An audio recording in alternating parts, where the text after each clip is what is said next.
There are multiple ways to keep in touch with the Wolf Connection podcast. Through our Instagram handle, the Wolf Connection Pod, and for comments and questions, send us an email to podcast@wolfconnection.org with your comments, questions, and guest ideas for Stephen and myself. You may hear your question answered on an upcoming podcast. Thank you for your support, and howls to you all. Welcome to the Wolf Connection podcast. I'm your host, John Calfa. Let's talk about some more.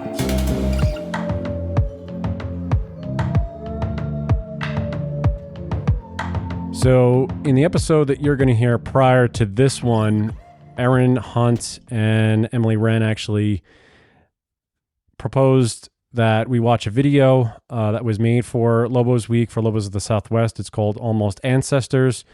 It's part of the 25th anniversary celebration for the Mexican Gray Wolf introduction. We have one of the individuals who was a part of that film, but is also part of that reintroduction and bringing those cultures together. He is Bertram Tsavadawa, and we're happy to have him here to really dive into the culture aspect, talk about the Hopi cultural. He's a Hopi cultural advisor. So Bertram, it's great to have you here. It's wonderful that you're on the podcast with us. How are you doing today? Yes, good afternoon. Oh yeah, I am still working here at my village of Old Oraibi here in northeastern Arizona on the Hopi reservation. And so it's been a busy, productive morning so far. And as I informed you, I'm taking this time to have the lunch break for myself from work. So. Yeah, no, and we're obviously going to respect that. But we really this is great because I believe you're our first indigenous member of the community to be on the podcast. So we're obviously honored and grateful that you're spending time with us, and just to really go over this, just give everyone a background about yourself and your upbringing and what the culture aspect for you is like to be involved in these sorts of projects and work with the Mexican Gray Wolf in some sort of capacity. Okay. Well, naturally, my name was Bertram Walker. My parents met in Riverside, California back in the 60s. I was raised there in Southern California in the 70s. My parents attended the Sherman Indian High School as one of the boarding schools that's located there in Southern California. So that's where they met. So I have intertribal lineage that Hopi is a matrilineal society. So I am born into the Hopi tribe and a member of the Corn Clan. My father is the one that's Walpai, people of the tall pines, and Havsu Baja, people of the blue-green water. And they're from the human linguistics and sounding similar to an Ellis Island scenario. The Walker name came by way through the Wallapai family name pronunciation was Wakayuta. So sounding similar to that Ellis Island scenario, drastic name change that was modernized to Walker.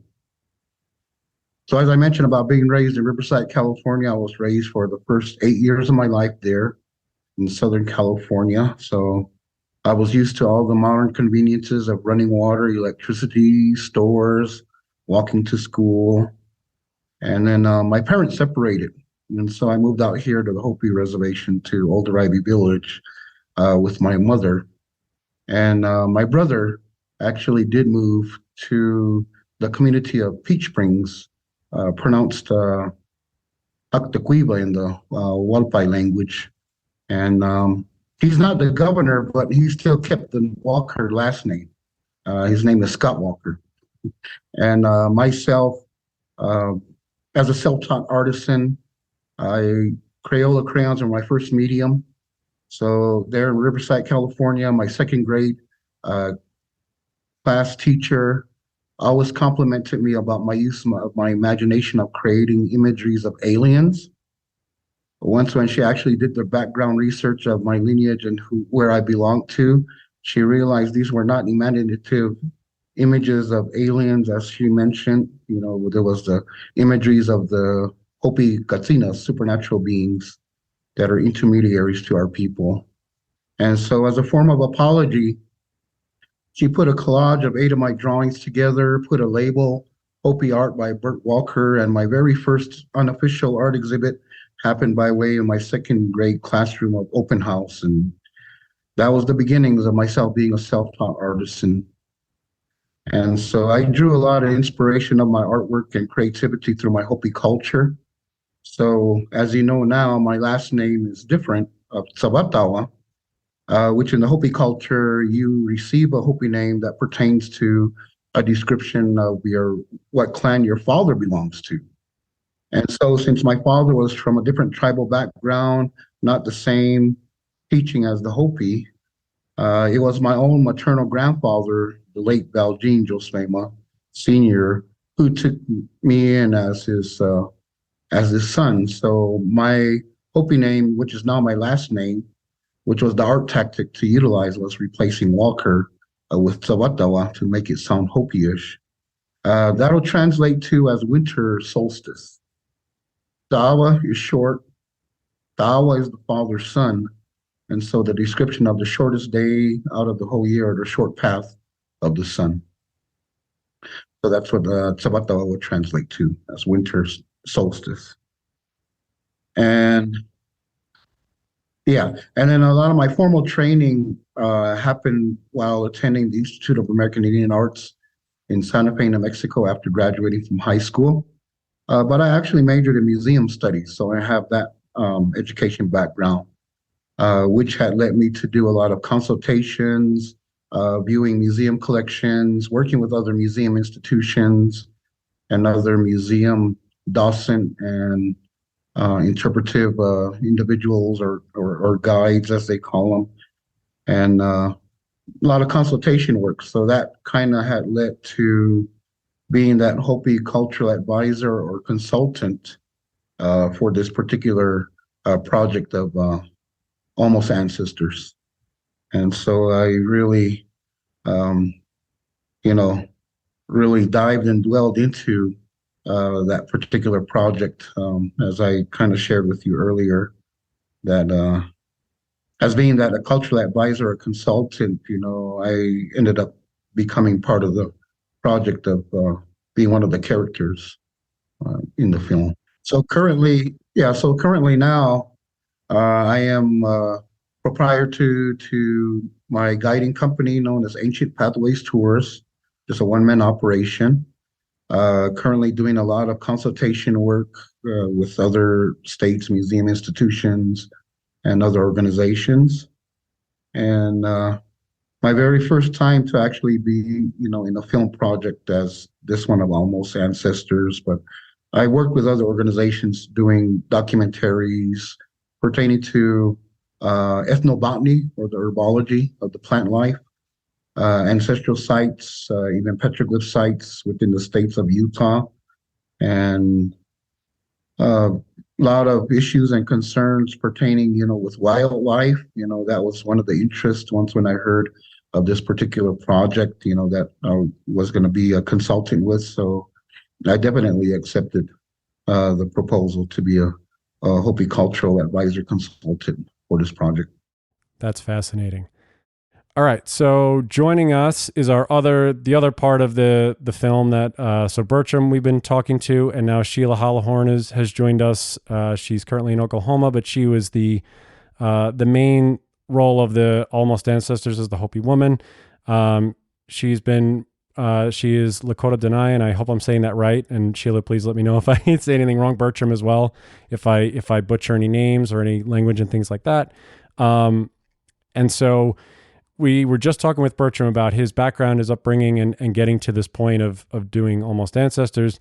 Sheila, just tell everybody too, you said briefly that you've worked in a little bit of acting, and this is really your first starring role in something like this.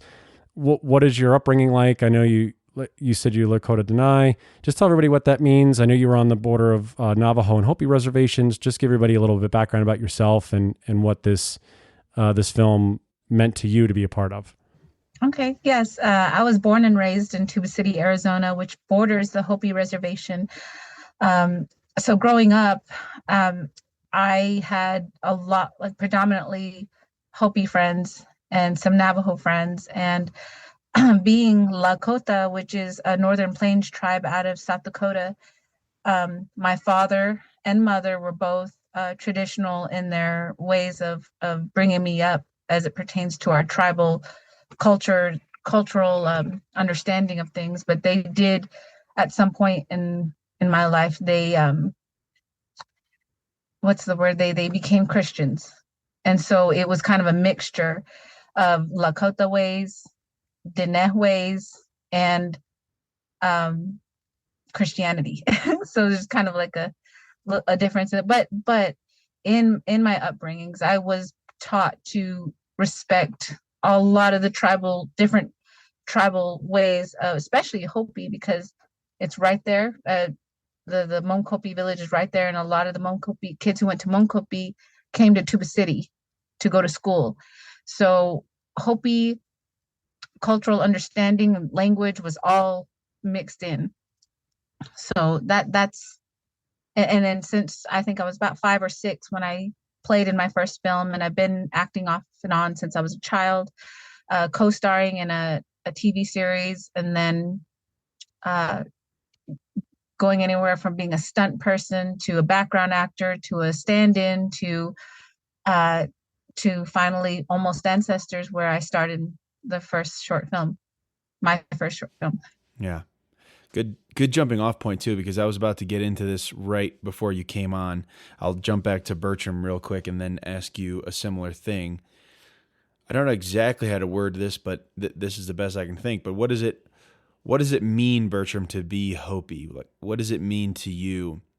The overriding themes, the culture, the way of life, and maybe even some historical significance about, land and location, things of that sort. Yeah, well, like most of the modern Hopis, generally would state, Hopi way or life, is very hard. You have to, adapt to your surroundings. So, it looks like dry, parched land area, but, there is, say sources of water that are through springs. And Sheila mentioning that she was raised there at Tuba City, the village there, Munkapi, that'll translate to as the spring that continuously flows. And there is a lot of water sources that are in the general vicinity of the Hopi village and the Tuba City area. So those Hopis that are living there, they're very lucky to have that continuously flowing water to be part of their irrigation system for their agricultural practices. But the main villages that are east of the Munkapi area, Hopi agricultural practices is described as dry farming. So with the prayers and the ceremonies that are conducted, it's part of invoking the clouds or the moisture to come into the area, because that's the reliance that most of the Hopi farmers have, is the natural elements of moisture in form of the rain or the snow melt during the winter months, because there's no water resource that could be utilized as a type of irrigation system. And so being a member of the Corn Clan, it's always instructed that, we plant our seeds, even no matter how parched dry the land, the soil, or the clays are down in the underlayers, you are to plant those seeds. And also usually what Hopis would refer to as, seeing the outcome in the fields, that is basically, that heart or the energy, of that individual as being the farmer, taking care of or, producing, the crops for consumption, for subsistence farming for the families. There's no actual commercial production or selling of a lot of the items that are grown, as the corns, beans, squash, watermelons, gourds, fruit trees of peaches, apricots, apples, pears, or even grapes, and then other of the spices and herbs that are grown in the agricultural practices. So, it's a Hopi life in ways that, you strive to fulfill to become a full-fledged Hopi individual. So as one of my scripts in guiding, I just give a general understandings, even though that these individuals are not born into the Hopi tribe or born brown skin or red skin, as would be another description for the native indigenous people and cultures, individuals of the likes of like Dalai Lama, Mahatma Gandhi, Mother Teresa, the Pope, they're feeling a capacity to serve humanity and mankind and, the earth and the planet. So, there's always prayers that's being offered. And we pray for all living things sustaining themselves on this earth, where some of the descriptions kind of would strongly even parallel, say, the Tibetan teachings. Again, like I shared earlier, to um, endure the weather and the elements, to be adaptive to your surroundings, to pray all the time. So, those are like kind of the very biggies in the Hopi culture. But everything that is conducted, the ways of life, it's just, how you show or uphold yourself, to your fellow man. And so, just what I've been doing, I've been mentoring other individuals as guides, mentoring them also as being artisans or carvers, giving that encouragement. So I'm just one of those people that cheer on, others on their creativity and their work, whatever they're doing. Because as I shared with you gentlemen earlier, it was a busy, hectic morning as well too to do that water operators training course online, because we're the last village on Hopi to finally have our own well and water system drilled up. So in the future now there'll be the installations of the water lines and connections to the housing units for indoor plumbing. So all of that is coming up in the future, maybe in a couple of years, this year and next year. So it's been very helpful. You're always learning every day. So no matter what age, there's always, time to learn. So I'm still learning. Yeah. So what about being Lakota, Sheila? I mean, similar themes, or what does it mean to you to be Lakota? My father is Oglala Lakota, and my mother is Dineh. And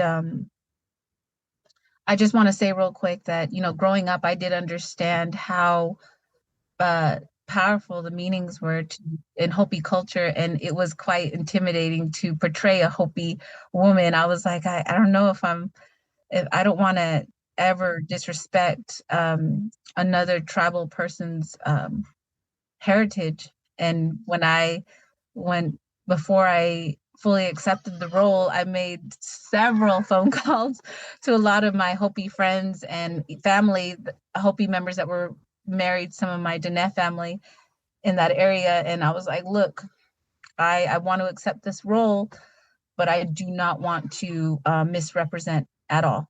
And I think I even had that conversation with Bertram, because when you understand how much the ceremonies, the language, and everything is held, how important it is to the Hopi people, to themselves, to carry that on. It's very honorable, and I was honored to play the role that I did. But being Dineh in Tuba City, Arizona, and half Lakota, Oglala Lakota, I was Dineh way is to live in beauty, and beauty just not superficial. It's just the way the word in Dineh was translated into English. Beauty meaning your heart's beautiful, your mind's beautiful. The things that you do and how you treat others should be quote unquote beautiful. It should be good, in other words, what we deem as beautiful, good actions, to carry yourself in such a way with respect, because, to treat others with that same respect. And so that's, I've carried that, and I've always reminded myself, because, when you have children, you have to model that, you have to teach that. And to be a Dineh woman, is not living on the Navajo reservation, trying to teach my children that is a whole nother way, because you have out here in Oklahoma, you have what they call the 5 civilized tribes. So it's a clash in cultures, but explaining it in that way is how I've explained it to my children. Is the Navajo way is to live in beauty, walk in beauty, talk in beauty, and not in a superficial way. And Lakota, Oglala Lakota. My father was raised out there, and he taught me what I could. And in summer times, I would go up to Wounded Knee, South Dakota, and be with my family up there. And language, to carry on language is to carry on what has been taken from, what was they attempted to take from us long ago, is to have this warrior mentality of we're not going to let it die. We're going to keep it going. We are going to, what was not taken from us, what we are able to carry on and now allowed to do, which is ceremonies, which is speak our language and unite as a people rather than fighting with one another, is to be Lakota, to carry on and respect the earth and all living things. And that's where I think with my dad's teachings, my father's teachings, when it came to wolves and being a part of this, he was one of my mentors in saying, you were taught this growing up. This shouldn't be hard. And I said, I know it's not hard. It just, I just sometimes want to hear my dad speak to me in that way again. I mean, what are those parallels? Because, and I'll get to you, Bertram, in just a second too, because I want to find this out. Because I watch it and it's short. I think it's roughly about 11 or 12 minutes long, but a lot of powerful messaging is woven throughout, and the parallels about the indigenous communities being displaced, the wolves being displaced, eradicated. And you make, Sheila, a lot of references to the wolf coming to, and I know referencing the Hopi woman in this, and that when the wolf comes to the Hopi woman in the dream, it tabs her as a leader or as someone that can carry these things forward. Just go into that and what that means culturally, the parallel of the wolf and the Hopi, if you can, and the Lakota as well. And then Bertram, I want to get your take on it as well. A lot of what I learned about, as it pertains to Hopi, I learned from Bertram, by the way, because, I could speak to families, but a lot of it, as it pertains to Hopi tribes, it wasn't told to me over and over and over again. What was the Lakota way, Lakota in particular, because we call them shunka. There's another one. There's another word for, but shunka is in there, which is like the relatives to the dogs, the four-leggeds, and there's a lot of stories with the Lakota people about how we live harmoniously with the four-leggeds, and we still do. A lot of people do. The majority of house pets are dogs or cats, right? And they are relatives to the four-leggeds, wolves, coyotes, and so many other four-legged animals out there. And the stories that come with that are all to teach us how to respect life and how being able to live in harmony with these animals is so important, because we have for so long. There are clanships that follow that. In Dineh, there's a Maideshgijni. That's a clan. My children's second clan is that. It's not mine, because as a woman with the Navajo people, Dineh people, your first clan is your mother's clan. Every child's first clan is their mom's clan. You carry on that clan. And so as a mother, you bring in life to this world. You carry a baby, you bring the baby into this world, and you teach that baby. You are the first bond to this child, and you are the one that will teach them, which is where I think the matriarchal clanship comes from, is mom's strong, mom's powerful. She is actually, life is carried through her. And those things are what what a matriarchal society to me is. And what I've, from this point in my life, that I've learned is that what you teach your children and what they carry on is so important. Just like clans, my clan is Hashkan Hadzoho, which is a Navajo clan, yucca fruit strung out in line clan, or just yucca clan. And knowing these things and carrying them on it was, a lot of it was wiped out early, in the early 1900s, late 1800s. They were really trying to get rid of these things. And now we're holding on to them because we all predominantly speak English now. And when they say, the leaders and what they're talking about family, when you come to family, you step into a home, a mother is the one who has brought her children in and directs their family with whichever way it comes. I want to say the Navajo word, but I'm afraid I'm going to butcher it because my Navajo is not as great. My grandma's always pointed that out. She teases me about it, but it's a teaching. It's a respect for females when it comes to the fact that we are not built the same as men are. We are physically not built the same. Our strength comes from bringing life in and being able to carry on certain things. We are more emotional. I wish I knew the word better, but that's the best I can explain it. No, that's great. I mean, Bertram, just piggyback off that and explain to the Hopi side of this and what it means. If you want to dive into like I was saying before, the Hopi woman having the dream about the wolf and what that means as as a parallel or what the wolf actually means when it comes to a Hopi woman in a dream and how that plays out in the film and what that actually means.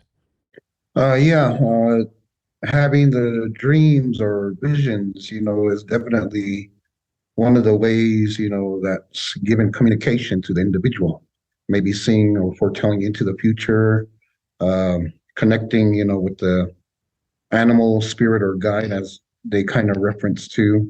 And within the Hopi culture, there is a coyote clan. Maybe there used to be a wolf clan, but there's not much mention about a wolf clan. Those supernatural beings that I mentioned about as the Katsinas, the intermediaries to our people, there is a wolf Katsina image that is portrayed as well, along with the coyotes and for the coyote clan deities or deities. But definitely within that dream or vision towards a female, I know it does pertain to other cultures and other tribal people bands about maybe the leadership role.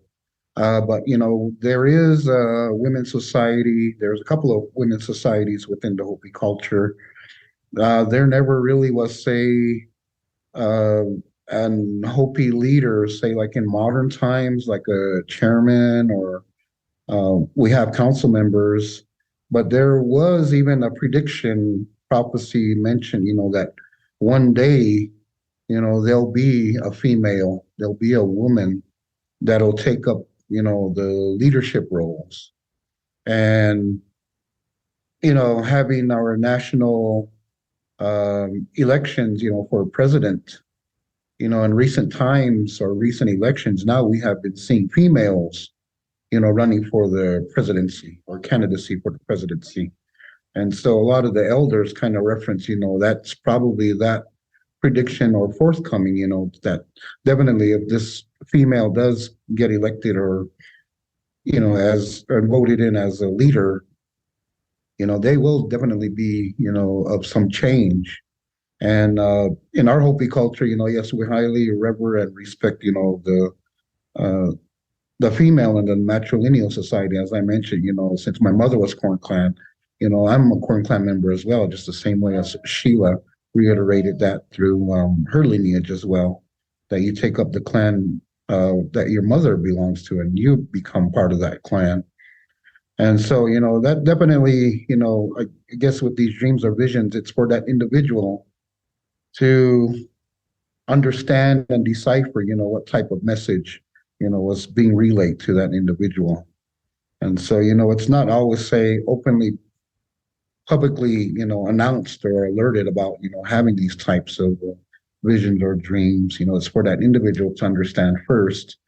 And then if they want to share about their experience, then they'll go ahead and let people know about that. So, yes,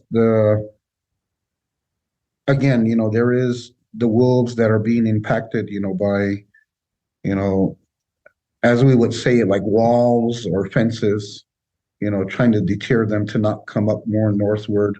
But definitely, they are making their presence in other locations where a lot of people, had the assumption that there never were wolves. But you always hear about, the timber wolves, the ones in the forests. Uh, Even, there's not so much of the sightings of the wolves on Hopi or in the mountainous or forested land areas. But again, people do talk about seeing, wolves out there because they definitely know and understand, they're totally different looking from the regular coyotes um, that are around in the northeastern area of Arizona. So, there is, that understandings they're showing, themselves to the people out in other areas, but just a common understandings, there's definitely a type of wall corridor that's been occurring commonly what most reference to as, the Interstate 40 that runs through our state of Arizona. It's kind of like the very northernmost wall fenced section of where wolves are, known to go through with the tracking devices, collars that they have, and then others that are just, monitoring as well. So, they're making their way a little more north past the Interstate 40 corridor. But definitely, we don't see too many of them, and I was hearing the news, about the impacts or what shootings have occurred and happened, like here in maybe eastern Arizona, uh, maybe closer to the White Mountain Apache Reservation, those bordering towns there. They've been impacted by the gray wolves, and a lot of the cattle ranchers and other individuals, have been reported or actually caught, shooting at these wolves, which they are protected, by the different laws and that as well. So, just to jump into, just ahead of one of the questions, but this is just one of the ways for myself to, present out there, just having understandings, that these wolves are, just as Sheila had mentioned, our ancestors and present day, we still live with our four-legged friends and relatives, yes, in the forms of the cats and dogs, but there's other even individuals that have their own wolves as well too. So, Mm-hmm. What when you say wolf clan, coyote clan, what does it mean when a clan is associated with a certain animal? When a tribe has made that formal connection with a certain species, how does that manifest in the culture? well, that would have been happening in the very ancestral times, just groups of families that didn't have a clan identity as they were migrating and traveling throughout the land. Their ways or interactions or how these animal figures showed them, that was, the way that they adapted to take in that figure or form of the animal to say that they would be the people of the wolf clan, people of the eagle clan, people of the corn clan, just whatever clan. There's so many that we have in our Hopi clan system present day still. But just how ever they interacted or how the animals have shown them, maybe they showed them food or showed them medicine, how to hunt, that's in particular towards the wolves, when you're a lone hunter, yeah, maybe you might not be so successful, but if you have a pack, there's more hunters, along with you. You would have scouts, you would have guides, you would have protection in the back, you would have people, as scouts looking on the higher levels of the ground rather than just the ground level that you're traveling on. It's best, you come in that pack or just the same way as a clan, you're more stronger, you're more understanding. So being together rather than just being individualized or just being as one. So yeah, that's just like maybe one of the teachings that have been taught down through the ages with about the wolf teachings of hunting in the pack. Yeah, when it comes to clanship and what it was brought I ask that sometimes, like, why are we this clan? And I, just like Bertram said, being part of a clan, there's stories that come with it. And your family being that clan carries on that story. And there's so many stories, and those stories come with teachings, life lessons that you carry on, and sometimes you take on yourself. My children's, sorry, their second clan, which is their father's clan, is Ma'ideshkishni, which is a Coyote clan. It talks about being mischievous or being a trickster. It's it's that it has its lessons within itself. There's so much that can be taught through those stories and carried on, and that's just from what I've come to learn in my years of living. And I'm sure, as other Dineh, Lakota, or Hopi people and any other tribe that carries on their clanship and is knowledgeable of it, it was passed down. It's not something that you will find in books. It's not something you might, but that's one perspective. You have a whole family that was raised in it that you could learn from everywhere. And that's one of the things in the Coyote stories of Dineh people is that the Coyote wouldn't listen. He won't listen. And what is teaching you is to listen to what is taught to you, not just what you think is right, but what you hear others say. Is you listen and you learn from that. And Coyote wouldn't listen. He was being mischievous. He was running around, and he was very superficial, and he wanted the best earrings or the best jewelry. The stories were hilarious, but it taught us something. And when you carry on those stories, especially within your family, it goes on, especially when you have pride in your clan and your clanship. What were some of those things that were prevalent for you, Bertram, in the film, and just what were the things you wanted to make sure were brought up in those relationships, in those communities in this film? Were there certain aspects that you said we really want to touch upon this and drive something home because it's such a short film, that you said we really want to say this and that about the relationship between indigenous communities and wolves, or vice versa? Was there anything that you wanted to make sure got in there specifically? Well, even though that I did do a lot of the opening or that introduction opening within our Hopi language, which I felt, the translations of it, were very close and straight onto the oration that I shared in the Hopi language. Yeah, there is, in between the lines information, other stuff that, that was not actually presented. But overall, again, like you had understood, the film is a very short one, but it is a very good and strong one to allow, people to get that tidbit of understandings and learn some more, about the wolves.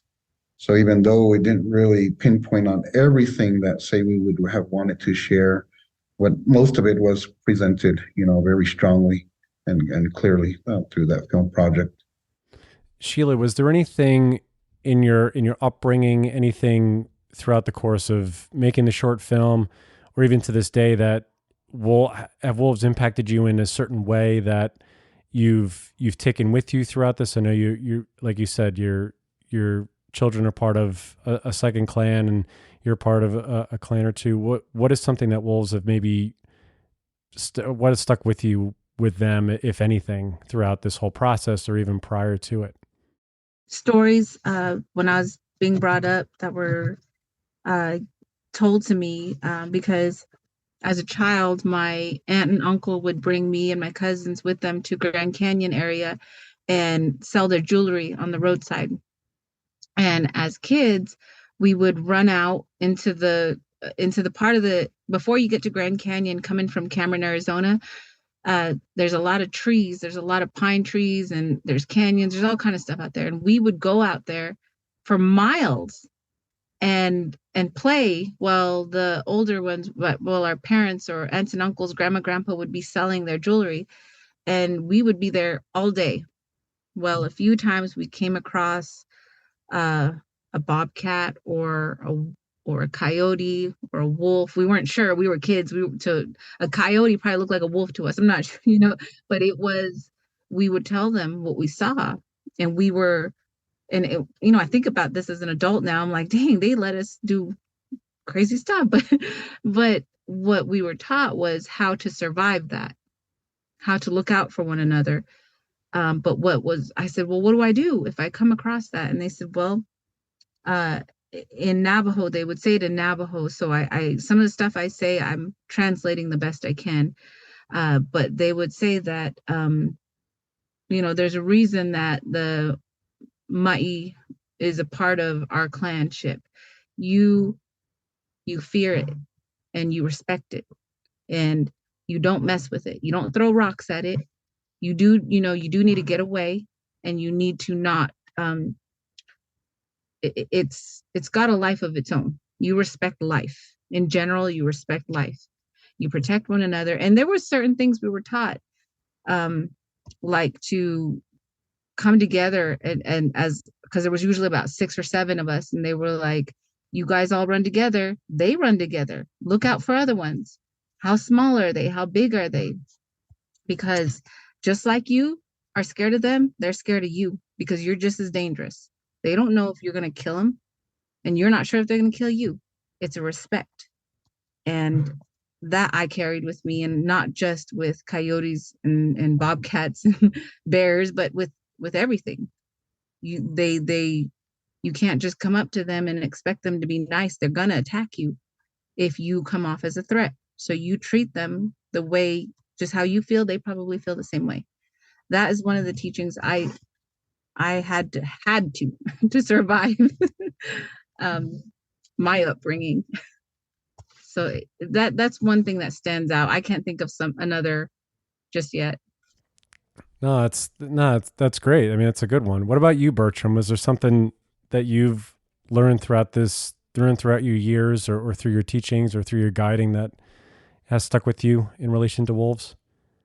Again, just having that respect and understandings, that they're not prominently out in the areas of the Hopi, or, but again, how Sheila was sharing, yes, it's around in the forested areas there by the Grand Canyon. We do have mountainous areas as well. And again, like I shared earlier, there's some individuals that share of sightings. It's not always so fully, say, documented with our range management or wildlife departments, out here. So they don't really have a accurate actual count, how many sightings that would have been on the Hopi reservation lands. But definitely, again, just with those teachings that I shared earlier, being with the pack is just like being the clan, just like at work, then you have your own crew to work with, your coworkers, being with the family, yes, as Sheila mentioned, you are instilled into the histories of, who you are as a clan member, what your responsibilities and roles are. So, there's just some similar parallels that are there.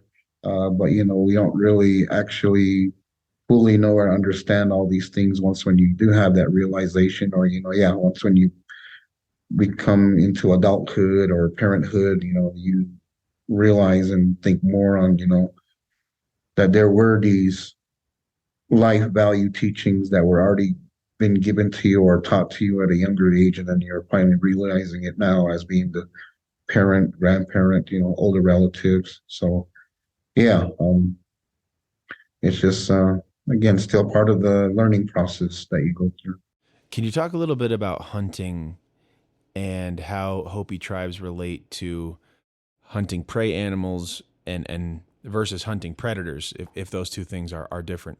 Well, it's just, even though that, say that, as myself, having clients that are, wanting to save all the different, the flying beings, the four-leggeds.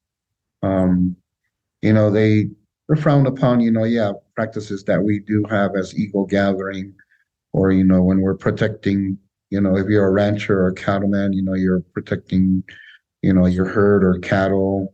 Or, again, as being a farmer, we do have incidences of the deer and the elk that come into our fields, roaming into there, or even actually even cattle, the cows and that would roam into fields that are more closer to the range unit areas. So, there is those differences in opinions about, shooting, taking down, or actually bagging, game animal. But, it all is part of that, system or that food chain. You do have your smaller ones taking the lives of their lives are taken by the larger game animals at that food chain understandings. Of course, yes, as being seasonal hunters, yeah, you want to stock up your freezer for elk meat or, deer meat for the upcoming winter and springtime. So, just like what Sheila had mentioned, there is a lot of that reverence and respect, towards the wild game, whatever kind that, that there is out there. We don't just take it as sports hunting just to get that trophy or that, the nicest, antlers or the racks from the elk. It's survival. So even though that's what was taught to me by my father, because he's a hunting guide on the Wallapai Reservation, he retired from that because he became the senior master hunting guide. But yet, I guess that hunting aspect, kind of came into me, and I don't always do that as much, and I'm not really a sportsman hunter, but just like I shared, it's just that time to stock up the meat for the upcoming winter, whatever other ceremonial functions that will be happening. Even they have rabbit hunts out here in Hopi during the winter solstice time. So yeah, it's just like Sheila mentioned, it's for survival. Right. So it's more of a broad scale agreement of complete utilization and respect for the animal, regardless of the species. But there are no major distinctions between animals you eat and don't eat, or what is a predator and what is prey. Well, yeah, even say for ceremonial customing, within both cultures of the Hopi and Dineh, we utilize, the coyote pelts or fox pelts, the casings. Very rarely the wolves.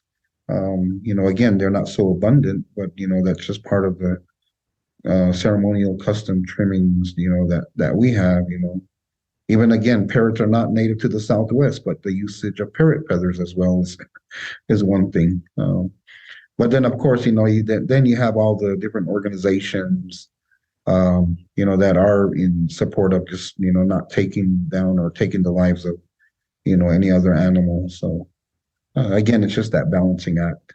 Yeah, I was taught that if you're going to take a life, of an animal to feed your family or do that, you don't waste it. You do not waste any part of them. You give back. You give back somehow. Um, you either, there's times in life where you have a choice to make. I can't remember exactly how the story, but I'm going to tell it the best way I can remember, is especially as it pertains to wolves, coyotes, dogs, is that in long ago, uh, the Lakota people had a bad winter. They had a long, hard winter. They could not find any game. They could not find any buffalo. They couldn't find anything. And they were starving. And the four-legged decided, I'm going to speak to them. And he said, I want you to eat me. And they said, but you are not what we hunt or eat. And he said, but you need to survive. And when you come across a time where we need protection, you stand up for us, just as we will stand up for you. And that is a story I never forgot, because I had a dog back then named Penny, and I was like, I can't imagine eating Penny. And so it hit home. You protect one another, you help one another. And I used to wonder as a kid, do animals talk? Can they understand us? And the story was that long ago they did speak to us, but we, being the species that we are, we were deemed the most selfish. We were deemed the most greedy amongst all of them, that they stopped communicating with us, and they said, they don't hear us anyway, even if we do talk, they don't hear us. So, but that was during a time when the four-legged, the dogs said, I'm going to speak to you and you're going to eat me, and to survive this winter. And they had all kinds of dogs and they ate them. Now the Lakota, and there is a joke amongst different tribes, that the Lakota people, or the Northern Plains, they eat dogs. We still do to this day, but it's only in ceremony. And it's not for just whenever you feel like it. It's just for that ceremony. And it's to remember that they gave their lives to let us live on through that hard winter. And when a time comes when you need to protect us, that's all we ask, is that you protect us. Right. And to have that story that was told, that was brought down generation to generation. No, it's not a book you're going to get in school. It's within your family that you're going to get those stories and those teachings. And so when just a couple days ago, this little girl right here, her and her cousins found a turtle in the backyard of their uncle's house, and were tossing it to each other. And my brother-in-law went out there, and he got so mad at them. He said, "You don't toss those turtles around." And they said, "Well, we'll let it go." And the older girl, Larissa, saw the turtle, and she tried to shoo it away, but it's a turtle, and she kicked it. And he got so mad at them. He said, "You don't treat animals that way.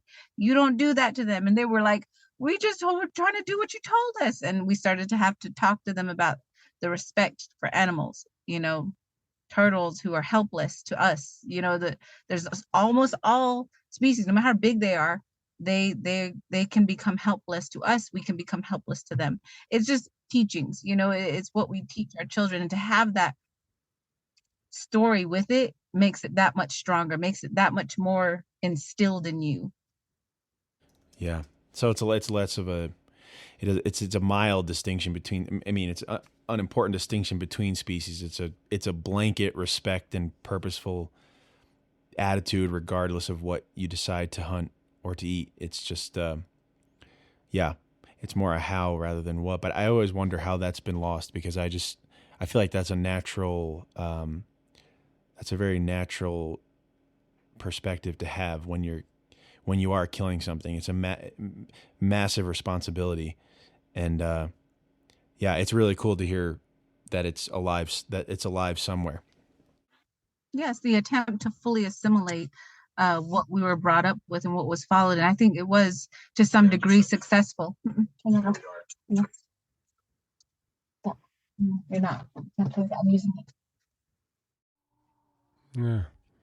Yeah. I think I want to be respectful of both of you, because I think we're close to that. You guys have all that stuff to do. So I want to, I'm going to ask my last question just to both of you, and then, but we will, those of you that are listening to this, the film I don't believe is out publicly yet, but it will be soon. So we will obviously keep you all posted when Almost Ancestors is there. You can obviously go to Lobos of the Southwest to take a look at all the work that was being done by both Bertram and Sheila. And we'll have those links in the description, so you guys can take a look at all that stuff. So my last question for both of you before we end this is, I'll start with Bertram, and then Sheila, I'll go to you. I don't know. When you hear the word wolf, there'll be all kinds of things that would come up to mind when I think about wolves or hear the word wolves. But when you do spell it out, you have W. So, of course, for me, the wild or wildlife, the O, so you got outdoors, the L for living, the V for, variety, the E for,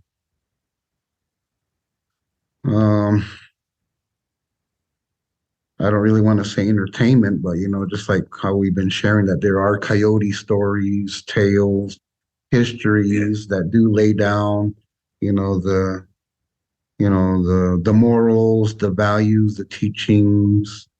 Even one that kind of a word that reminded me when Sheila was giving that descriptions about being the coyote, being mischievous and curious, or being the trickster. Even gullible came to mind when she was sharing that, because as she was sharing about the descriptions of wolves, having all these different characteristics, gullible was one of them, because just that one saying phrase, monkey see, monkey do. They see something, they want something that somebody else has, so they have to get that, or they want to be just the same as that other individual person or other animal. So again, a lot of those coyote history tales, stories, they all pertain to all of those subject matters. And so entertainment in a way would be part of, that understandings. And of course, SOB for survival.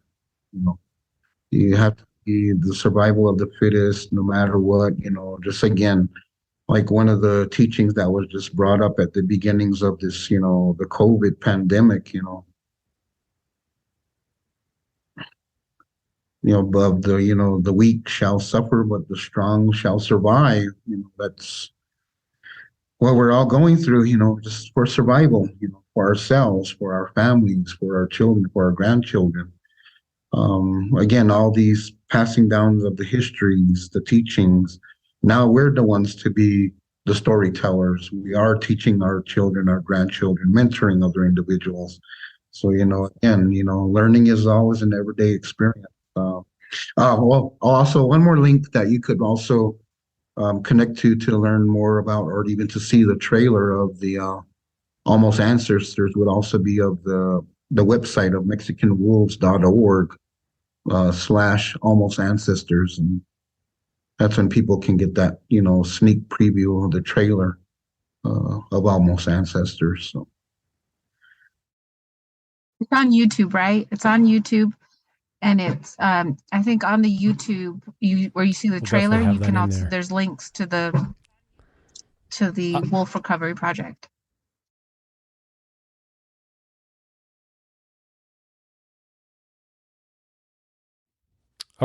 Good. So I'll make sure to put those in the description too.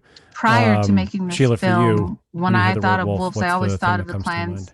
I always thought of clanship and how the stories behind it that made me as a kid think about wolves. But being part of this film, I started to understand the current struggle that they're having to keep their numbers up. I did not know the facts that I know now as it pertains to wolves and how much are in captivity and how much are in the wild. And it makes me sad. It makes me, when I think of wolves, I think, if ever, when we hear about an animal that has gone extinct, I stop and I feel sadness and I say a prayer and I wonder, and this is something, and I truly think this every single time, is if one day humans became extinct, would they feel that way towards us? Would they feel sad? Will they say good riddance? Or would they say, man, there's no humans left on this world? What is going to change if they are ever gone completely? It will affect the environment. It will affect something, because when I think about I almost said turtles, frogs, their numbers have gone down. Well, if frogs were gone, you would see the bug count go up, and we'd be dealing with just massive amounts of bugs, because the frogs eat the bugs. There's a circle of life, and whether we know it or not, it will affect us. We will, if we were ever extinct as a species, what changes? What changes? It's always a change. And that's what I think of now. When I think of wolves, I think of how low their numbers are and what is a solution? What posed solutions are out there to help the species thrive again? Because it's because of us that their numbers are so low.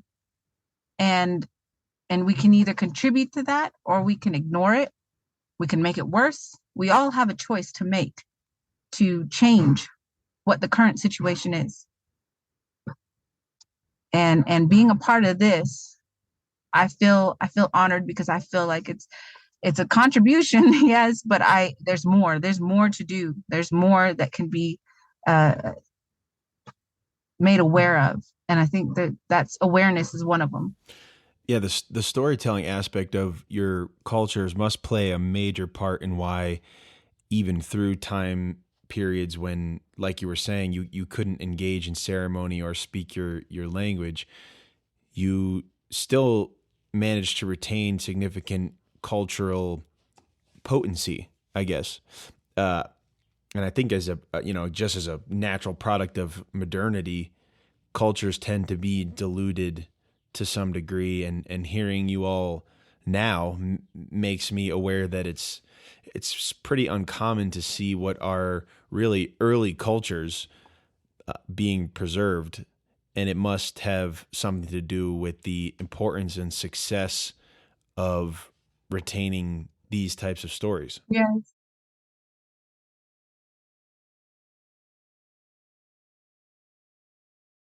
I agree.